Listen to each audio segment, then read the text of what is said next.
Eu estou começando hoje uma nova série intitulada Mansões Celestiais. E eu tenho certeza que Deus vai falar muito com todo mundo. E a palavra de Deus é uma palavra tremenda, porque ela não só nos revela, como nos desafia, como aponta direções que a gente deve tomar para receber as bênçãos de Deus. Amém? O título da mensagem de hoje é A Porta de Entrada do Céu. Quantos aqui já ouviram ou já viram uma contagem regressiva para o lançamento de um foguete pela televisão? Já viram isso? 10, 9, 8. Eu nunca vi pessoalmente, mas dizem que pessoalmente é muito mais extraordinário, né?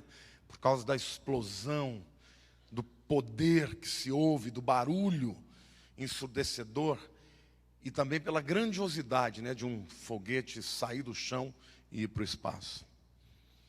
Mas essa contagem regressiva, ela é muito interessante, né? Porque a gente espera 10, 9, 8, quando chega no zero... Pois é, querido, eu queria te dizer que desde o dia que você nasceu, você está numa contagem regressiva. Mas não para o lançamento de um foguete, não para a virada de um ano para o outro, mas para o encontro com Deus. Olhe para a pessoa do teu lado e diga assim: olha, o relógio está passando. E cada vez mais, você está mais perto de se encontrar com o seu Senhor. No livro de Hebreus, capítulo 9, versículo 27, o apóstolo Paulo diz assim: porque ao homem está ordenado morrer uma só vez, depois disso, o juízo. Diga para a pessoa do teu lado, diga: a única chance que você tem de andar com Deus é nesta vida. Podem outras pessoas, outras religiões dizerem que você pode voltar, que você pode reencarnar, que você pode de alguma maneira consertar os erros desta vida noutra vida. Mas a Bíblia diz que não. A Bíblia diz que ao homem está ordenado morrer uma só vez, vindo depois disso o juízo. Todos nós cremos na vida eterna. Todos nós cremos que esta vida é só uma passagem, que daqui nós iremos para uma outra realidade, para uma vida eterna. Mas qual é a porta de entrada? A porta que vai nos dizer para onde vamos, se vamos estar na presença de Deus, no céu, ou na ausência de Deus, o inferno. A primeira pergunta que eu quero fazer para vocês é: quem é que vai julgar o mundo? Você sabe disso? Olhe para a pessoa do teu lado. Diga: Jesus Cristo. João capítulo 5, versos 22 a 27, dizem o seguinte, os versos dizem: e o Pai a ninguém julga, quem está falando aqui é Jesus, mas ao Filho confiou todo o julgamento, a fim de que todos honrem o Filho, de modo porque honra o Pai. Quem não honra o Filho, não honra o Pai que o enviou. Em verdade vos digo, quem ouve a minha palavra e crê naquele que me enviou, tem a vida eterna, não entra em juízo, mas passou da morte para a vida. Em verdade vos digo que vem a hora, e já chegou, em que os mortos ouvirão a voz do Filho do Homem, e os que ouvirem viverão, porque assim como o Pai tem vida em si mesmo, também concedeu ao Filho ter vida em si mesmo, e lhe deu autoridade para julgar, porque é o Filho do Homem. Queridos, a Bíblia diz que Jesus veio ao mundo, o Deus Criador se apequenou, se esvaziou e se tornou carne, se tornou um ser humano. para que ele pudesse ver o mundo na perspectiva da criatura e não do Criador. Mas ele, como homem, ele viveu uma vida perfeita, em cima da palavra de Deus. Jesus nunca pecou, nem por atos, nem por pensamentos. E tendo passado por toda uma vida, vivendo uma vida de integridade, ele se tornou paradigma, por meio de quem todos nós vamos ser julgados. Porque às vezes a gente julga, nós nos julgamos por outras pessoas. A gente fala, eu não sou bandido como alguns que matam. Eu não roubo ninguém, eu não mato ninguém, então eu estou num padrão bom para chegar no céu. Mas a Bíblia diz que nós não seremos julgados por padrões humanos. Nós seremos julgados pelo padrão que Jesus Cristo viveu. Então ele veio como homem se fez servo, como servo morreu a morte de cruz, que é a morte da maldição, para receber a punição pelos nossos pecados, para que nós recebêssemos a vida eterna. Amém? Diga para a pessoa do teu lado, todos os seres humanos que já passaram por essa terra vão ter um encontro pessoal com Jesus. E olha, querido, o momento, a hora de você tomar a decisão de fazer dele o seu Salvador é nesta vida. No segundo que você deixar esta vida, já não terá mais oportunidades. Aí a decisão que você terá tomado nesta vida é que vai determinar o destino que você vai ter. A segunda pergunta que eu quero fazer a você: como será esse julgamento? Eu quero deixar claro para vocês que a Bíblia fala de 2 julgamentos diferentes. Diga assim, 2 julgamentos diferentes. O primeiro julgamento é o chamado tribunal de Cristo, que está lá em 2 Coríntios 5, versículo 10. É chamado também de o bimá de Cristo. Bimá é uma palavra grega para se referir ao pódio, onde os corredores da maratona subiam para receber a sua medalha. Então diga assim, diante do bimá de Cristo, só os vencedores. E vocês sabem quem vencedores são esses? Todo aquele que em vida creu em Jesus como Senhor e Salvador da sua vida. Quantos aqui algum dia já fizeram uma entrega pessoal para Jesus? Quantos aqui já chegaram diante dele e disseram, Jesus, eu sou pecador, mas eu creio que o Senhor morreu no meu lugar por mim, amém? Então você estará neste tribunal, o tribunal de Cristo. Diga assim, o tribunal de Cristo é só para os salvos. Diga, nenhuma pessoa que rejeitou Jesus estará lá. Esse, portanto, não será um tribunal para julgar se a pessoa vai para o céu ou para o inferno. A Bíblia diz que este será um tribunal para julgar as nossas obras. Agora, é importante que você entenda, vamos ler lá, 1 Coríntios 3, de 10 a 15.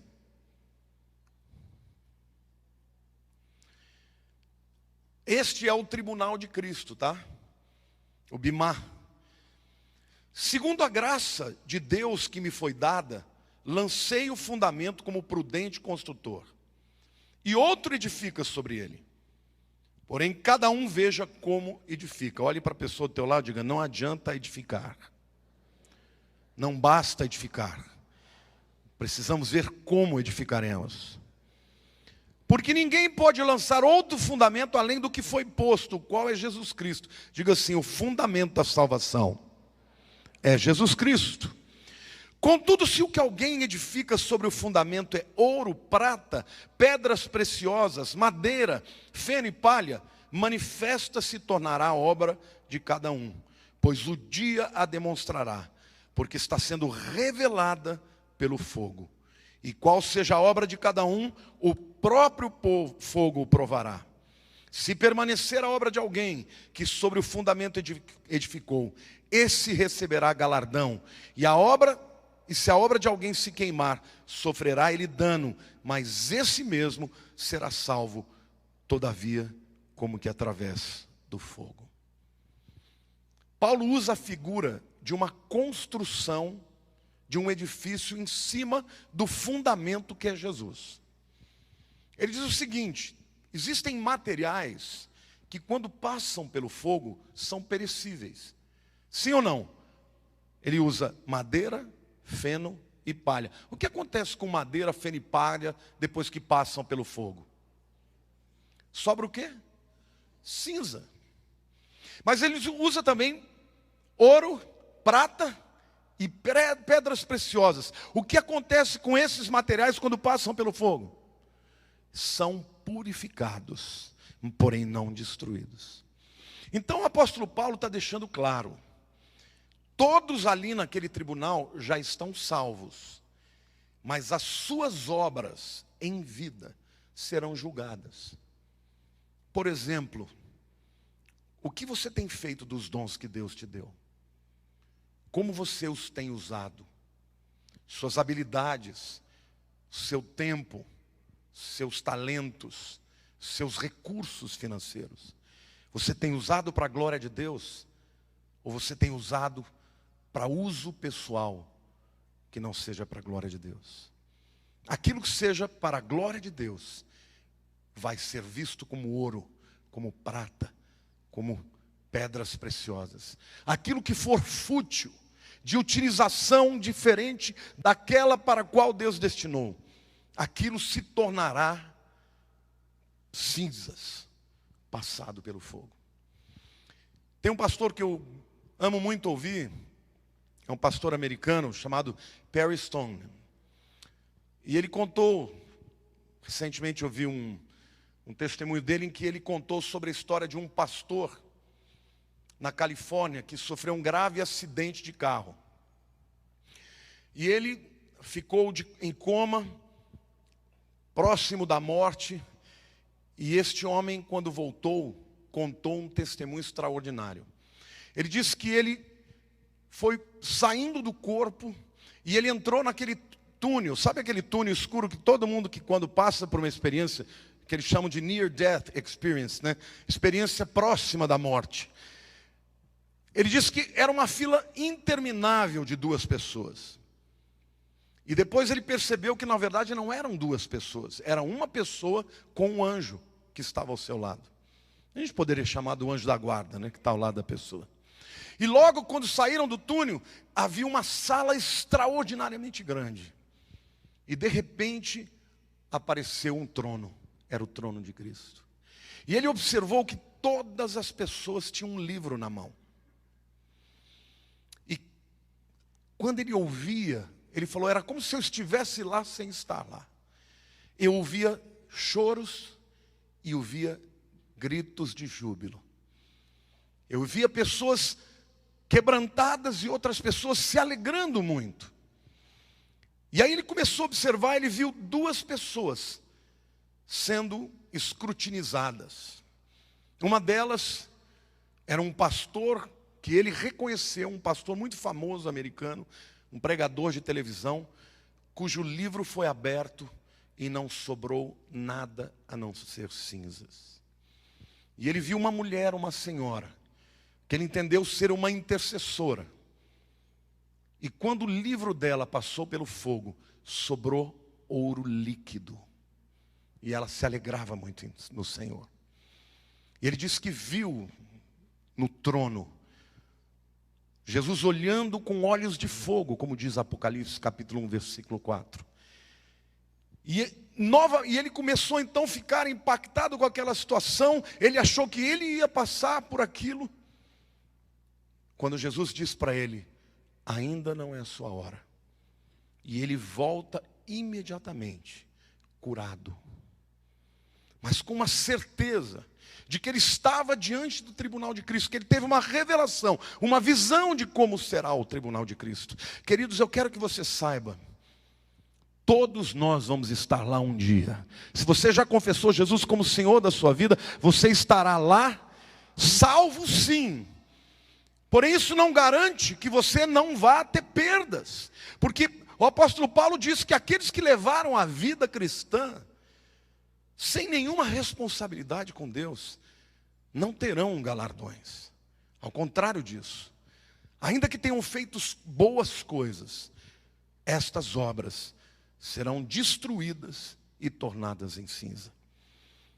Os outros que, ao contrário disso, viveram humildemente para Deus, viveram para a glória de Deus, que usaram os seus dons, os seus talentos, e que fizeram tudo para a glória de Deus, estes receberão a palavra do Senhor que diz: filho, servo bom e fiel, foste fiel no pouco, sobre o muito te colocarei. Entra no gozo do teu Senhor. Quantos de vocês estão se preparando para esse dia? A gente se prepara para tudo, né? Se prepara para uma entrevista de emprego, se prepara para uma carreira profissional, se prepara para o casamento. Mas quantos estão se preparando para encontrar com o Senhor? Você está se preparando, você está olhando para a sua vida, você está examinando a si mesmo, dizendo: Senhor, eu quero ser um crente melhor, eu quero deixar para trás aquelas coisas que te desagradam, e eu quero viver segundo a tua vontade. Então, querido, a porta de entrada do céu, saiba, é um encontro com Jesus. Para os crentes, para aqueles que creem em Jesus como seu Salvador, isto se dará logo após o arrebatamento da igreja. Porque Jesus virá nas nuvens. A Bíblia diz que ele virá de duas maneiras diferentes. Uma sobre as nuvens. E a Bíblia diz que ninguém vai ver, porque é como ladrão da noite. Mas a Bíblia diz que há uma outra vez que ele virá e descerá no Monte das Oliveiras, para julgar as nações. Portanto, este primeiro encontro vai se dar logo após o arrebatamento da igreja, que eu imagino e espero que esteja próximo ainda na nossa geração.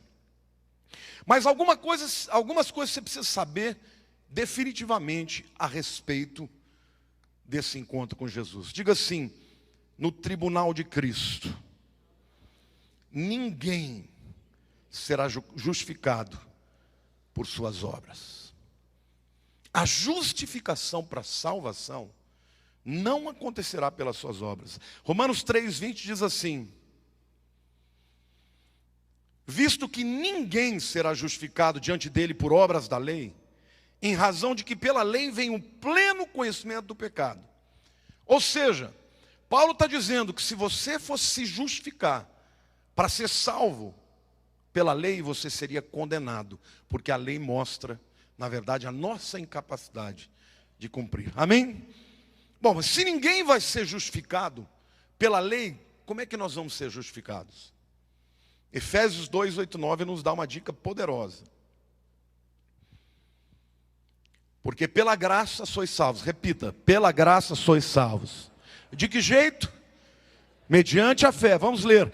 E isto não vem de vós, é dom de Deus, não de obras, para que ninguém se glorie. Não vai ter ninguém no céu que vai chegar lá e vai dizer: eu estou aqui porque eu mereci. Todos nós vamos ter a consciência plena de que nós chegamos lá porque Ele mereceu. Mas a sequência dos versos 8 e 9 de Efésios diz assim: pois fostes criados em Cristo Jesus para as boas obras, as quais Deus de antemão preparou para que andássemos nela. Diga para a pessoa do teu lado: ninguém vai entrar nos céus pelas obras, mas diga: pela fé em Jesus, você chega lá, mas são as tuas obras aqui na terra que te darão galardão. É isso que a Bíblia está dizendo. Pois fomos criados em Cristo Jesus para as boas obras, as quais Deus de antemão preparou para que andássemos nela. Ou seja, quando Deus te criou, Ele te dotou de dons, de capacidades, de dons, de talentos, de oportunidades. E Ele te deu isso com um objetivo: de você usar para o bem da humanidade, para o bem do seu semelhante. Então, querido, todo ato de amor, toda obra de caridade, todo ato de adoração, toda obediência sincera, é contado no livro da vida a teu favor. Amém? Queridos, os crentes não foram chamados por Deus para viver de maneira egoísta. Quando Deus te dá muito de uma coisa, não dá para que você fique para você só. Ele dá para que você divida com os que têm menos. Jesus disse: tive fome e me deste de comer. Tive sede e me destes de beber. Estive nu e me vestistes. Estive preso e foste me visitar. E os discípulos disseram: Jesus, mas quando nós fizemos isso por ti? Todas as vezes que vocês fizerem aos meus pequeninos, estarão fazendo para mim. Querido, se Deus te deu uma boa condição social, se te deu uma boa educação, se Deus te deu dons, te deu talentos, é para que você use isso para ajudar os desfavorecidos. E desta maneira, revelar o amor de Cristo de uma maneira prática. Amém ou não? Que adianta a gente dizer que ama as pessoas e não fazer nada por elas? Então, toda vez que um crente age de maneira a partilhar o amor de Jesus na vida daqueles que não têm, e com a sua maneira mostrar que Jesus ama aquela pessoa, você está usando o seu dom da maneira como foi predestinado na eternidade. Deus disse: eu vou dar aqueles dons para aquele indivíduo, para que ele ande no mundo manifestando o meu amor para aqueles que não me conhecem. Amém? Pergunte para a pessoa do teu lado: você tem usado os seus dons para a glória de Deus? Mas há um segundo grupo de pessoas que vai ter um encontro com Jesus, que são aqueles que rejeitaram a cruz, que são aqueles que falaram: eu não preciso de Jesus, eu estou por minha conta. Que são aqueles que, mesmo ouvindo a palavra, preferiram dizer não para ele. Olha o que a Bíblia diz: isto agora não será no tribunal de Cristo, acontecerá mais de 1000 anos depois. Porque quando Cristo vier buscar a sua igreja, ainda há 7 anos de tribulação. No final desses 7 anos, Jesus vem e julga o mundo. Muitas coisas acontecerão, mas haverá então 1000 anos em que Cristo governará sobre a terra, mostrando como se pode governar com justiça e equidade. Não, sabe, queridos, vocês pensam que estes homens poderosos que fazem o que querem são inimputáveis? Eu quero mostrar para vocês aqui o que a Bíblia diz em Apocalipse, e depois eu vou dizer alguns daqueles, muitos, que estarão lá, alguns até que a gente deseja muito. Vi um grande trono branco, e aquele que nele se assenta, de cuja presença fugiram a terra e o céu. Quem é esse? Jesus. Olha para o teu irmão, agora ele não será mais o cordeiro, agora ele será o leão, o juiz. E não se achou lugar para eles. Vi também os mortos, os grandes, os pequenos, postos em pé diante do trono. Então se abriram os livros. Ainda outro livro, o livro da vida, foi aberto. E os mortos foram julgados segundo as suas obras, conforme o que se achava escrito nos livros. Deu o mar os mortos que nele estavam, a morte e o além entregaram os mortos que neles havia. E foram julgados um por um, segundo as suas obras. Então a morte e o inferno foram lançados para dentro do lago de fogo. Esta é a segunda morte, o lago de fogo. E se alguém não foi achado inscrito no livro da vida, este foi lançado para dentro do lago de fogo. E eu fico imaginando Gengis Khan, o grande guerreiro que queimava os seus inimigos vivos. Ele vai estar lá, ele não vai fugir desse dia. Eu fico imaginando o Faraó, que teve tantas oportunidades de crer e de se render a Deus, ele estará lá. Eu fico imaginando todos os que aborreceram a Deus, Os homens que se consideraram sábios, como Voltaire, que afirmou no seu tempo que dentro de 100 anos a Bíblia estaria extinta. E hoje Voltaire já está aguardando o juízo de Deus. E a sua casa na França é o museu da Bíblia. Porque Deus se ri daqueles que zombam dele. Voltaire passou e as suas teorias, mas a sua casa ficou como testemunho de quem é Deus. Voltaire estará lá.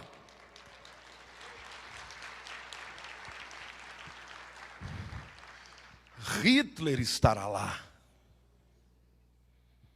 Mussolini estará lá. Todos os governantes da terra estarão lá.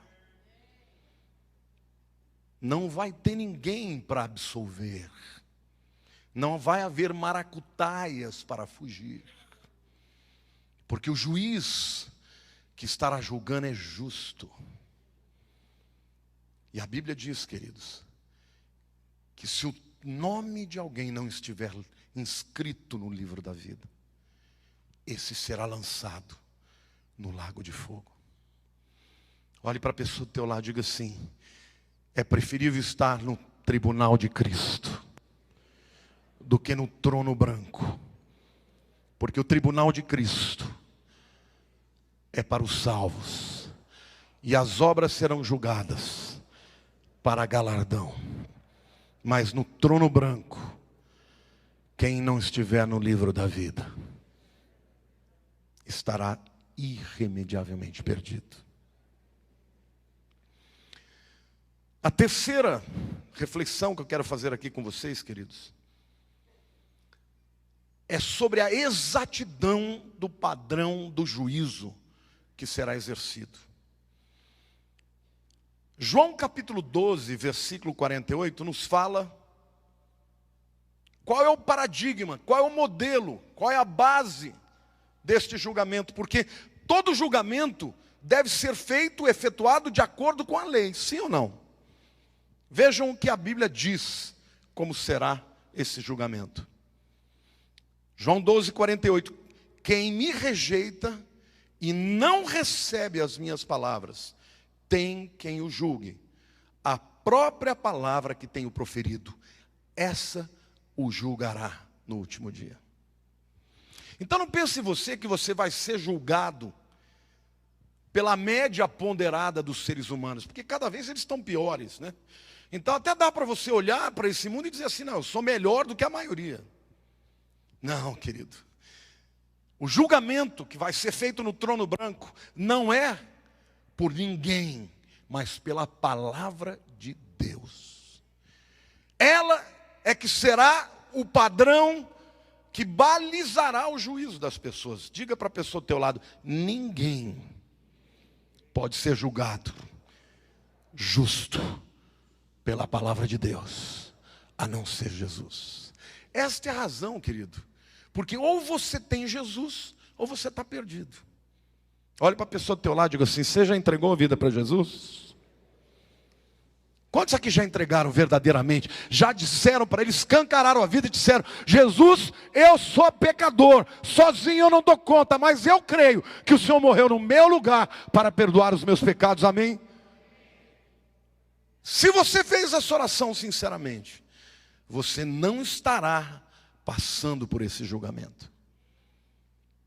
Porque como Jesus prometeu em João capítulo 5, quem crê nas minhas palavras e naquele que me enviou, não entra em juízo condenatório, mas passou da morte para a vida. A Bíblia diz que neste juízo final, chamado juízo final, o trono branco, lá no final dos tempos, os livros serão abertos e revelados os atos daqueles que serão condenados. Hebreus 4:13 diz assim: e não há criatura que não seja manifesta na sua presença. Pelo contrário, todas as coisas estão descobertas e patentes aos olhos daquele a quem temos de prestar contas. No tribunal de Cristo, as nossas obras, os nossos pensamentos, os nossos sentimentos, as nossas motivações estarão patentes para que as nossas obras passem pelo fogo e sejam transformadas em ouro líquido, em prata líquida purificada, em pedras preciosas ou palha, ou madeira, ou feno que se queima. Mas lá no final, no trono branco, as obras só servirão para dizer o nível de condenação que o indivíduo vai receber. Um Hitler, por exemplo, um homem que foi capaz de matar 6 milhões de judeus simplesmente porque não gostava dos judeus. Como é que será que vai ser o juízo dele? Não vai ser igual um ser humano que disse, não, eu não quero Jesus na minha vida, mas não fez 1/1000 do que ele fez. Ambos experimentarão o inferno, mas um sentirá terrores muito mais profundos. E as pessoas não gostam muito de ouvir de inferno, né? Eu mesmo não gosto de falar muito não, mas é importante que você saiba, querido, que Jesus falou muito sobre o inferno. Jesus pessoalmente falou de 46 versículos sobre o inferno. Olha para a pessoa do teu lado e diga assim, o inferno é real. Diga, Jesus falou sobre o inferno. Amém? E é isto que eu quero que vocês entendam. Estes tronos, o tribunal de Cristo, ou o trono branco, ou o juízo final, estes dois, serão os lugares onde você vai receber a sentença final. E esta sentença ou será, filho, foste fiel no pouco, sobre o muito te colocarei. Se você creu em Jesus como Senhor da tua vida, se você confessou que o sangue derramado na cruz foi pela sua vida, pelos seus pecados, você ouvirá essa sentença, entra no gozo do seu Senhor, e eternamente você vai estar com Cristo. Ou, eu espero que não tenha ninguém aqui, que esteja lá no trono branco, para ouvir uma outra sentença, de ser lançado no lago de fogo. Algumas pessoas dizem assim, mas isso é injusto. Deixa eu dizer mais ou menos para você o que é isso. A rejeição absoluta do que Jesus fez vai determinar com que a ausência de Deus na sua vida seja definitiva. A Bíblia diz que Deus é luz. A Bíblia diz que Jesus é a luz do mundo. Na ausência de luz, o que existe? Trevas. Você sabia que até do ponto de vista físico, trevas é algo que não é uma substância, mas a ausência de substância. A ausência de luz são trevas. A ausência de calor é o frio. O inferno será assim. O inferno será um lugar de angústia profunda, por quê? Porque o príncipe da paz não estará presente. O inferno será um lugar de ódio, de ressentimento, de mágoa, de dor, por quê? Porque o Deus amoroso não estará presente. Hoje, ainda que nós vivamos num mundo que tem muitas trevas, nós olhamos para o lado e nós vemos o amor de Deus. Você olha para um pôr do sol lindo, você é abençoado por aquilo. Você ouve um cântico de um passarinho, você é abençoado por aquilo, porque estas coisas são coisas provenientes de um Deus de amor, de um Deus de graça, de um Deus de misericórdia, de um Deus que criou o belo. Amém ou não? Então, ainda que os homens procurem rejeitar o Deus da bênção, eles usufruem a bênção de Deus. Mas vai chegar um momento em que as pessoas não poderão mais conviver com essas duas coisas. Se elas escolherem o caminho da rejeição de Deus, elas terão a ausência de tudo que Deus tem. Isto é o inferno. E portanto é muito importante que você, como cristão, não tenha vergonha de falar do amor de Cristo. Porque Jesus falou do inferno. E se Jesus falou, eu acredito, porque Jesus é verdadeiro, Ele é a verdade. E ele diz: passarão os céus e a terra, mas as minhas palavras não passarão. Portanto, querido, a exatidão, o critério deste juízo será a palavra de Deus. E o inferno, Jesus o chama de destruição, em Mateus capítulo 7, verso 13. De fogo eterno, em Lucas 16, 28. De choro e ranger de dente, Mateus 3, 12. De fornalha, lugar de horror, em Mateus 13, 42. De prisão e abismo, em Mateus 5, 25. De dor e eterno tormento, Mateus 25, 46 e muitos outros. O que é que condena a humanidade? Alguém pode me dizer? João 3,18 diz, leia comigo: quem nele crê não é julgado, o que não crê já está julgado, porquanto não crê no nome do unigênito Filho de Deus. O que salva o indivíduo? Crer em Jesus. O que condena o indivíduo? Não crer em Jesus. Eu quero aqui dizer, porque para você que tem um filho, uma filha, um pai, uma mãe que ainda não se entregaram a Jesus. A minha mãe, durante quase 30 anos, ela orou pela conversão de uma filha. Minha irmã, uma intelectual de primeira linha, uma psicóloga formada na USP, com vários graus, respeitadíssima, mulher inteligentíssima,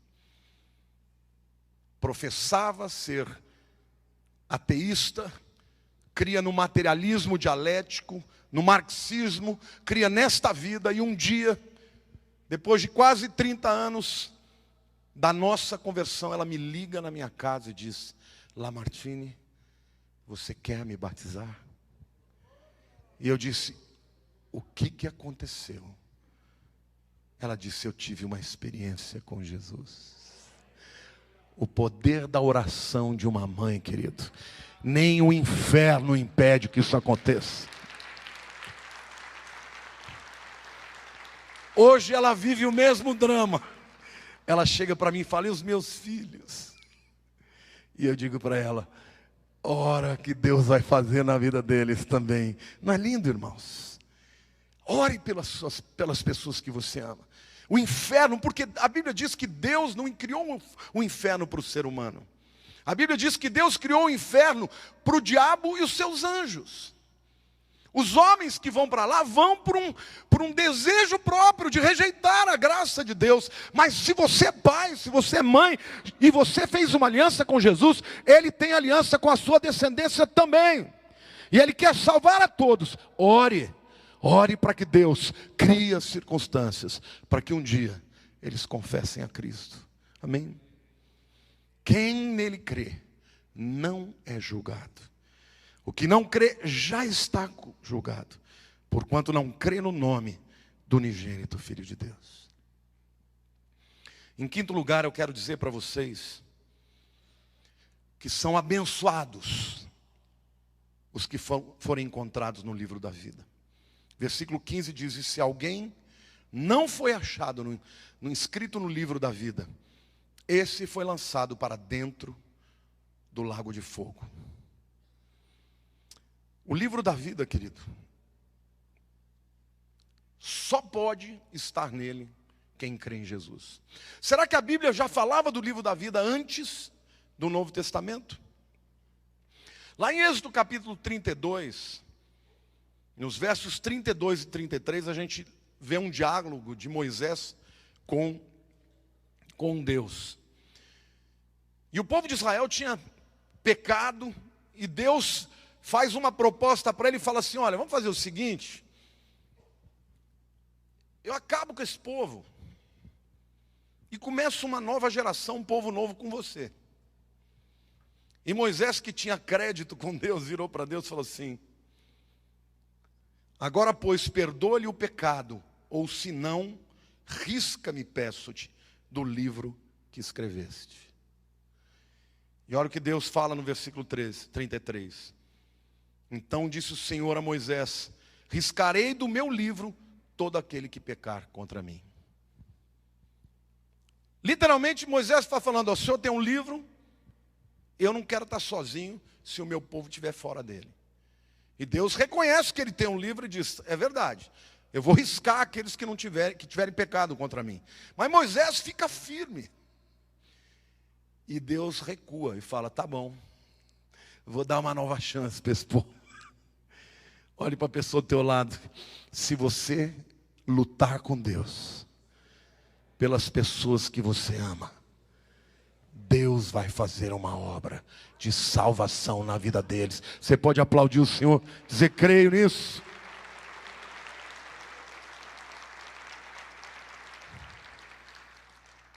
Jesus falou sobre o livro da vida.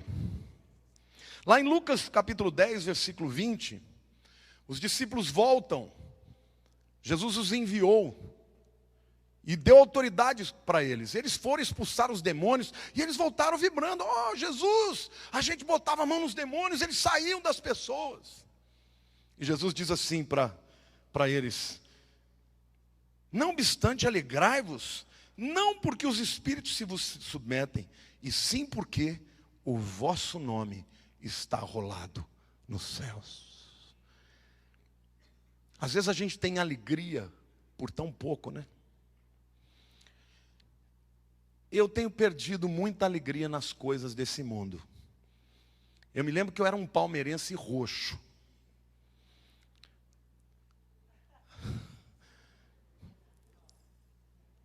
Fui perdendo o gosto pelo Palmeiras. Compreensível, né? Mas hoje, quando ganha, ele fala: que legal, ganhou. Mas eu fico vendo, tem gente que morre por um time, né? Gente que declara: aqui tem um bando de louco. Louco por ti, Corinthians. Eu não quero ser louco por time nenhum, não. Eu quero ser louco por Jesus. Eu quero me alegrar porque o meu nome está escrito no livro da vida. Querido, às vezes a gente se alegra, pode aplaudir. Às vezes a gente se alegra por coisas tão banais. E a gente deixa de se alegrar por aquilo que de verdade é eterno. Hoje eu me alegro extraordinariamente vendo o sorriso do meu neto, ouvindo ele dizer: vovô, eu te amo. Ouvindo ele dizer que quer vir para o culto uma segunda vez para ver o louvor. Isso me alegra. Me alegra saber que Deus cuida dos meus, da minha família. Isto me alegra. Mas sobretudo eu me alegro por saber que o meu nome, deste homem aqui, pecador, está escrito no livro da vida. E querido, no dia da grande convocação, a Bíblia diz que Jesus vai pronunciar o seu nome. Você já pensou no dia da convocação? Você ouvir da boca de Jesus, ele na frente do Pai. Porque ainda que nós não estejamos no juízo final para sermos julgados, porque já teremos sido julgados, naquele dia eu creio que todos estarão lá. E naquele dia vai haver a separação dos que se salvam, dos que se perdem. E a Bíblia diz que cada um vai ser julgado. Sabe quantas pessoas os cientistas dizem que já passaram pela Terra? De 40 a 45 bilhões de pessoas. Vocês já imaginaram essa plateia?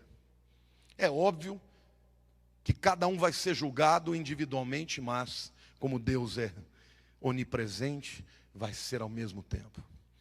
Mas na hora que ele declarar o meu nome e o seu nome, Lamartine, eu quero que você diga o seu nome agora, diga o seu nome bem forte. Entra no gozo do Senhor, entra pela porta das ovelhas, porque o pastor das vossas almas está declarando o seu nome. Não é maravilhoso? Você pode se alegrar no Senhor, você pode aplaudir o seu nome e dizer aleluia.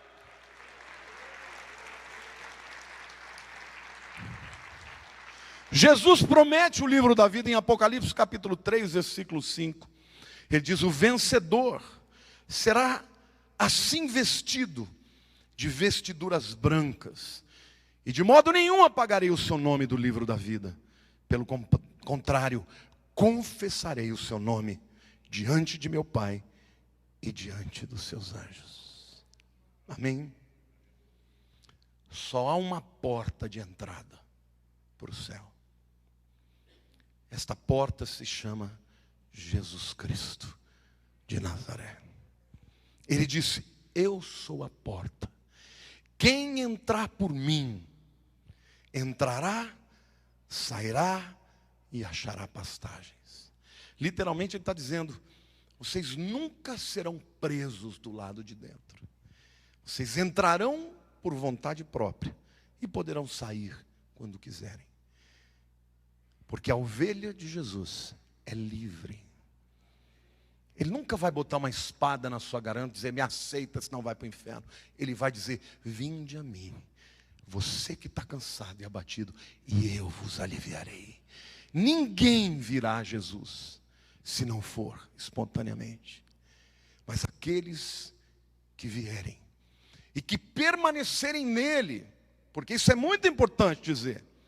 A Bíblia diz: ser fiel até a morte, e dar-te-ei a coroa da vida. Porque você pode aceitar, mas ao longo da sua vida você pode rejeitar. Diga para a pessoa ao teu lado: jamais negue ao Senhor na tua vida. Mantenha a sua fé até o fim. Os homens podem errar. Você pode ter decepções na igreja, porque onde tem gente, onde tem ser humano, tem erros. Mas nunca abandone a sua fé. Nunca negue a graça de Jesus na sua vida. Porque aquele que for fiel até a morte vai receber uma coroa. Coroa da vida. Amém? A porta de entrada para o céu é uma só. É Jesus. Semana que vem eu vou começar a fazer um tour com vocês pelos céus, segundo as Escrituras. Mas eu não poderia deixar de falar que para você chegar lá, você necessariamente tem que passar por essa porta. Olhe para a pessoa do teu lado e diga: você já passou por essa porta?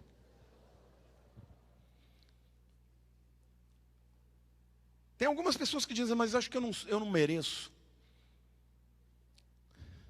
Certa vez Jesus contou uma parábola e disse assim: que um homem fez um grande banquete. E ele mandou os seus servos convidarem os nobres. E os nobres disseram: não podemos ir, estamos ocupados. E ele disse assim: por que vamos perder a festa que preparamos? Vão e procurem os mendigos, os pobres, as prostitutas, os pecadores, e os convidem. E a Bíblia diz que estes aceitaram. E foi grande a festa. Jesus chama aqueles que sabem que são pecadores. Quem se acha bom demais: não, eu não quero essa religião para mim. A decisão é sua. Você tem liberdade. Mas saiba que esta é a decisão que vai determinar onde você vai passar a eternidade. Jesus disse: vinde a mim. E Jesus disse: eu sou o caminho, a verdade, a vida. Ninguém vem ao Pai senão por mim. Diga assim: Jesus é o único caminho, é a única porta, é o único meio para a salvação. E eu quero isso na minha vida. Diga: Jesus, tu és o meu Senhor, tu és o meu Salvador. Sabe, em breve, todos nós vamos cruzar a porta da vida para a vida eterna. E aqueles que já fizeram essa oração poderão, nos últimos momentos da sua vida, dizer: Senhor, lembra-te de mim quando entrares no teu reino. E Ele vai dizer: hoje mesmo estarás comigo no paraíso. Amém? A morte não é o fim. A morte é só o começo da vida eterna. Amém? Diga para a pessoa do teu lado, vai passar muito rápido. Viva hoje para a glória de Deus. Coloque diante de Deus as suas fraquezas, as suas qualidades, a sua força e a sua fraqueza, a tua santidade e os seus pecados. Porque enquanto estivermos nessa vida, nós seremos rodeados por essa luta tremenda da carne com o Espírito. Mas, querido, a Bíblia diz que se você pecar, a Bíblia diz que você pode confessar os seus pecados, e Ele é fiel e justo para perdoar os pecados e nos purificar de toda injustiça. Amém? Mas viva hoje como se fosse o último dia, porque muito em breve todos nós estaremos com Ele. Feche os seus olhos, põe a mão no coração, diga: Senhor Jesus, eu te agradeço, porque os meus pecados foram perdoados. Mas me ajuda, Senhor, a viver para a tua glória, a usar aquilo que o Senhor me dá para glorificar o teu nome, para o teu reino, para mostrar a tua luz a esse mundo de trevas. Perdoa os meus pecados, a letargia, a preguiça. Perdoa-me, Senhor, se eu não te dou o primeiro lugar da minha vida. Mas eu quero, a partir de hoje, viver para a tua glória, em nome de Jesus. Amém.